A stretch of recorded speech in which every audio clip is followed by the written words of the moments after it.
เกลือป่ามันเกลือป่าน้องสาวโอ้ปลาใหญ่เลย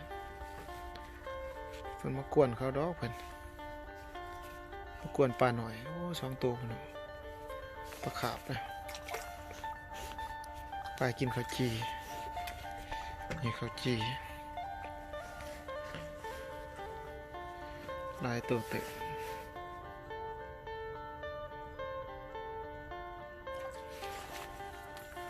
ปลากินข้าวจีปลาฝรั่งปลาอยู่เมืองฝรั่งนี่กินข้าวจีหลายคล้ายๆแบบปลาดุกบ้านเฮาปลาขาบตัวนั้นบ้านเฮาเอิ้นว่าปลาหยังปลาปากปลาฝรั่งกินข้าวจีปลาฝรั่งโอ้ยหลายเลย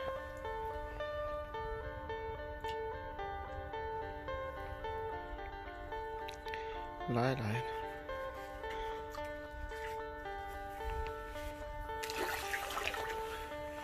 กบก็หลายเลยกบก็มีหลายกบ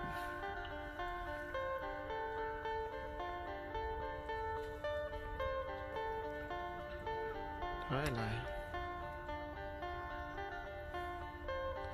ปลาดุกหรือปลากดเนี่ย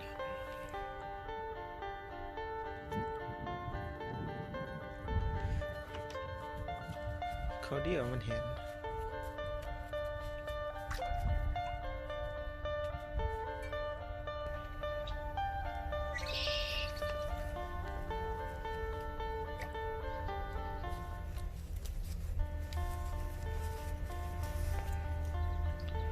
มากเลย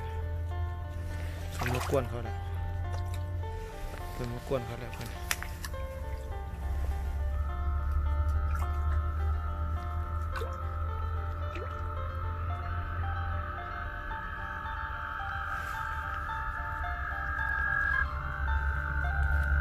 อันโมเ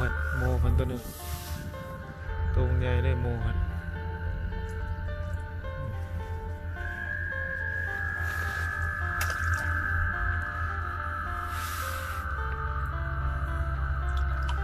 ตัวใหญ่เลย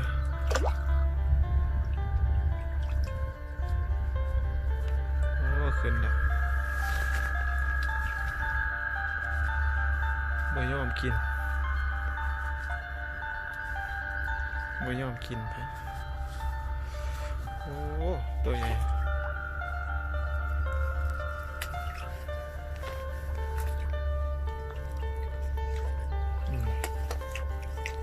กินน้ำข้าวแล้ว